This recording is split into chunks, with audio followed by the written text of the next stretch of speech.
friend. Welcome to Start Early Today, your daily dose of mindfulness and positivity. Today we're going to do a reading from The Heart of the Buddha's Teaching by Thich Nhat Hanh. Let us look at a wave on the surface of the ocean. A wave is a wave. It has a beginning and an end. It might be high or low, more or less beautiful than other waves. But a wave is, at the same time, water. Water is the ground of being of the wave. It is important that a wave knows that she is water and not just a wave. We too live our life as an individual. We believe that we have a beginning and an end, that we are separate from other living beings. That is why the Buddha advised us to look more deeply in order to touch the ground of our being, which is nirvana. Everything bears deeply the nature of nirvana. Everything has been nirvanized. That is the teaching of the Lotus Sutra. We look deeply and we touch the suchness of reality. Looking deeply into a pebble, flower, or our own joy, peace, sorrow, or fear, we touch the ultimate dimension of our being. And that dimension will reveal to us that the ground of our being has the nature of no birth and no death. We don't have to attain nirvana because we ourselves are always dwelling in nirvana. The wave does not have to look for water. It already is water. We are one with the ground of our being. Once the wave realizes that she is water, all her fear vanishes. Once we touch the ground of our being, once we touch God or nirvana, we also receive the gift of non-fear. Non-fear is the basis of true happiness. The greatest gift we can offer others is our non-fear. Living deeply every moment of our life, touching the deepest level of our being. This is the practice of Prajna Paramita. Prajna Paramita is crossing over by understanding by insight. Thich Nhat Hanh, in the heart of the Buddha's teaching. This is so beautiful because this is the ideal way to live, is to live in non-fear. For fear is a delusion, or another way to treat fear is just a signal of an energetic impulse that signals your brain that you're about to do something unusual or something spectacular, or that your focus is being called upon. So feel the fear and know what's good and do it anyway.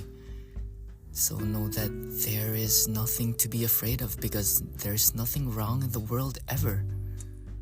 That only our limited minds, our limited perceptivity is the cause of all suffering and cause of fear. When we cling on too much on the world of the ego, the world of the persona, which is perpetually afraid, perpetually defensive and protective of what it knows, that's not a good way to live. But we can live in a deeper way by touching the deepest ground, the deepest level of our being. Imagine the vastness of the sky and imagine the depth of the ocean. And to stay unbothered. Stay unbothered because everything happens for a reason beyond our control and beyond our understanding. And virtues such as trust, understanding, nobility, fortitude, forbearance, foresight, acceptance, oneness, knowingness, our eternal seeking and application of knowledge, strengthening our understanding, strengthening our physical bodies as well, and to live each moment in heaven. James Allen said, this is a heavenly life. And it's how we see it. It is in our center that we find this peace. We can never find peace outside of us. Everything that is outside of us are only byproducts of our thinking and believing. And we can always choose where to focus our attention. That's the beauty of our consciousness and awareness. And we can deliberately relax into the present moment by relaxing the body, practicing metta. May all be well, may all be kind, may all be peaceful, may all be free from suffering. May I be free from suffering. Metta, loving kindness. The monks did it already, and it has been written and passed on, and it's beautiful that it's all over the internet and in books and in technology and in podcasts like what we're doing right now, that I can easily reach you and imbue peace. All is well. And we can expand through mindfulness. We can zoom out to the macrocosm, towards the galaxy, and see yourself. See how you are being embodied as a wave, as a divine spark of God, as God getting to know himself. My favorite by Yogananda is God sleeps in the minerals, dreams in the plants, and awakens in the animals, and through man knows himself as God. So when you tap into the true nature of your own being, which is all-encompassing, omniscient, ever powerful, ever so graceful, and gentle and soft and self-happening, autotelic, that has the potential for awakening and tap into flow and a part of all things. You are all things. You're a part of all things. You are not a skin-encapsulated ego being that your skin separates you from reality. You are all this. Your existence extends from beyond your skin, from your spine, to your nerves, through the blood, through your cells, and through its movement, through its happening. It is a verb. Your existence is a happening, not a thing. That is what Deepak Chopra said most beautifully. That we are a verb, we are a happening, which is always in constant flux. You are in constant change. You are not the same person you were 5 minutes ago. And every 7 years, nothing in you stayed the same. Different bones, different cells.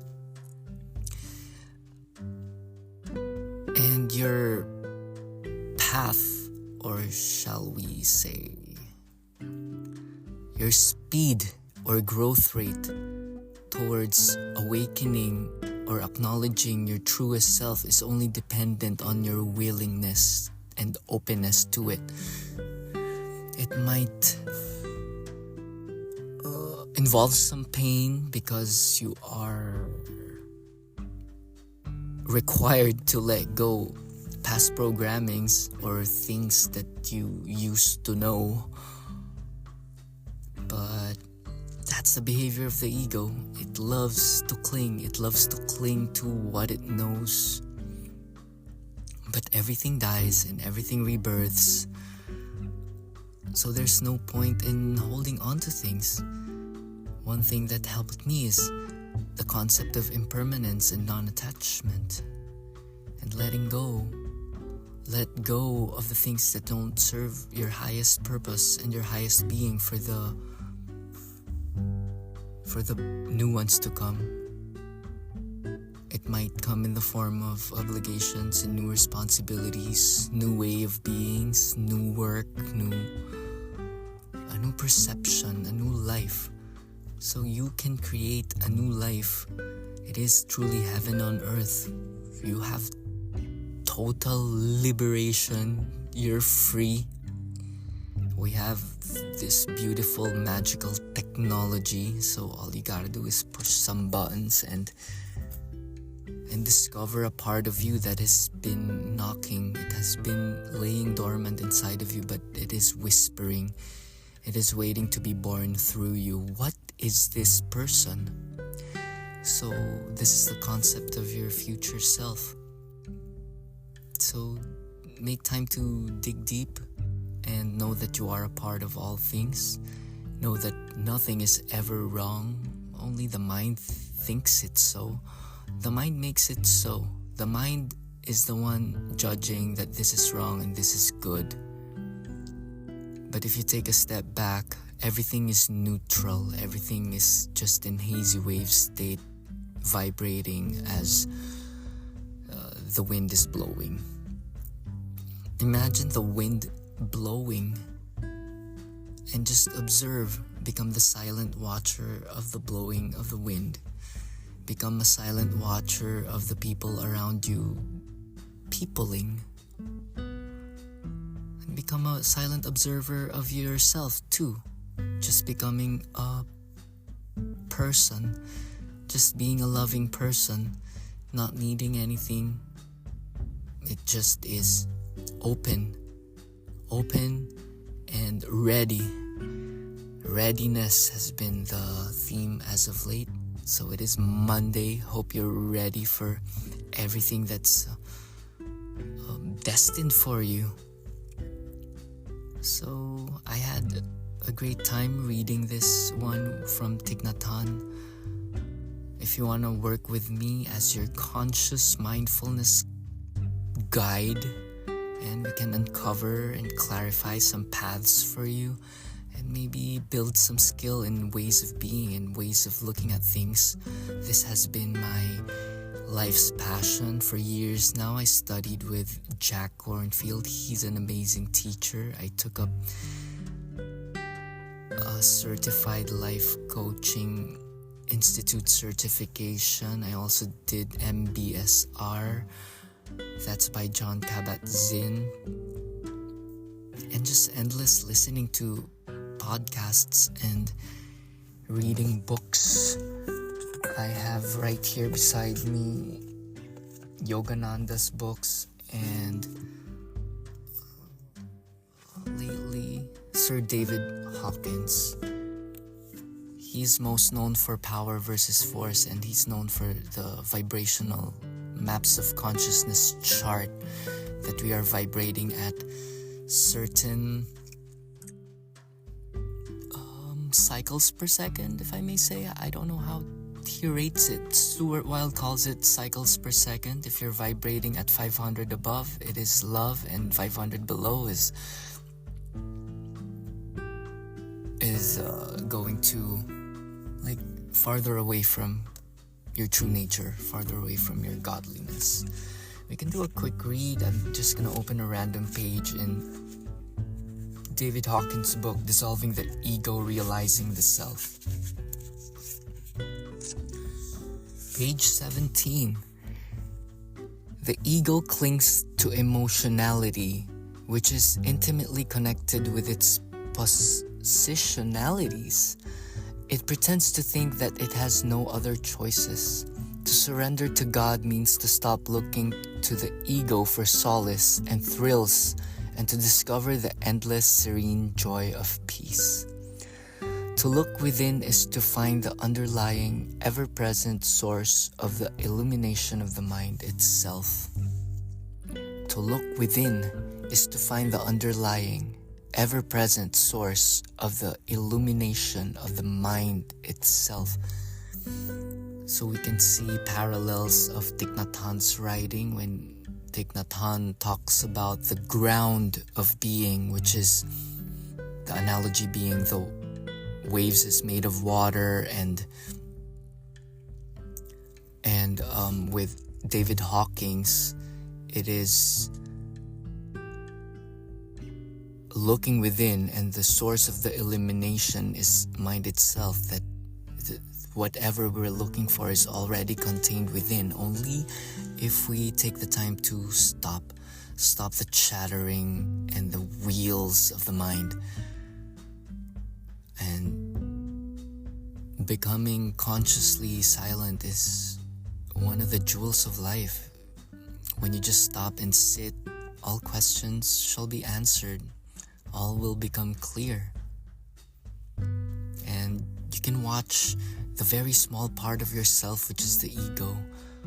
It is always clinging, as we talked about earlier. It always clings to energetic emotions. And it loves to hold its position. It defends its correctness. Watch when you are protecting your own correctness, and when you're hurt, when you're wrong. It is better to focus on getting it right than being right. That's from Brené Brown. It pretends to think that it has no other choices. So whenever we feel overwhelmed and we feel like we are in a cage, when we're being shoved in a corner that it is suffocating, it means that the ego is reigning supreme in the whole of our body, in our existence, that our whole attention and energetic is wrapped around in a very small place, which is the ego, which will never be satisfied. The ego will never be happy. It will always look for something wrong. It will always have an opinion on this and that. Tap into yourself that has no opinion, the one who is accepting, the one who is knowing and fine with just is. To be fine with whatever arises. That is true serene. That is true serenity. That is true joy and true peace, and can always be tapped in right now. And you can do it right now. I'm inviting you to do it right now with one deep breath. You can tap into the completeness of everything, the correctness of all, and to know that there's a higher purpose going on unfailingly. And that word unfailingly, which it means it never fails. It might appear wrong in our eyes. It might be an inconvenience to the ego's comfort at the moment, but in the grander picture, it is mostly lessons. It's just another lesson. It is just another blessing in disguise. So that was a beautiful entry from Dissolving the Ego, Realizing the Self. To surrender is to stop looking to the ego for solace and thrills. Peace can be found right here in your knowingness, in your awareness. And thrills are so fleeting. Thrills are fleeting. Do not get attached too much on excitement. What's bigger than excitement and fleeting happiness is equanimity, and joy and centeredness, and just is, and to just be in the flow of the things. Be in flow of everything. You may be in flow of the expression of yourself. That is a fantastic way to be too. The ego is a victim of itself. With rigorous introspection, it will be discovered that the ego is really just running a racket for its own fun and games and survival. The real you is actually the loser. Ooh, that one was interesting. The real you is actually the loser. And this doesn't mean the loser who quits. I mean, if you quit, this reminds me of the Yogananda quote, the sinner is the saint who never quits. Okay, so the loser here is, from what I'm interpreting, is the one who is unattached to the game, the one who is unattached to winning.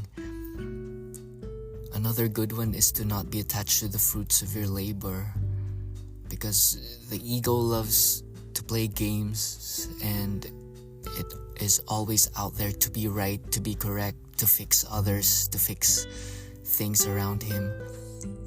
But the truth is, all is made well. All is well. And all you gotta do is forgive, understand, and expand. Forgive, understand, and expand. I think that will be the title of this entry. We have reached our 20-minute mark. Check out the links on my Instagram, Make Pure Thy Heart. I do consciousness and mindfulness coaching one-on-one, or shall I say guidance. And it's mostly a co-creative process wherein we just navigate this world together, navigate reality, and then I help you see things in a new light with thought-provoking inquiries, and to know that the answer is within you. Okay? The answer is already within you. Understand. Yeah, that was a good title. Okay, I'm gonna stop right here and just check out my work. Make Pure Thy Heart on Substack. StartEarlyToday.com. And stay true. I'm rooting for you. All is made well. Namaste.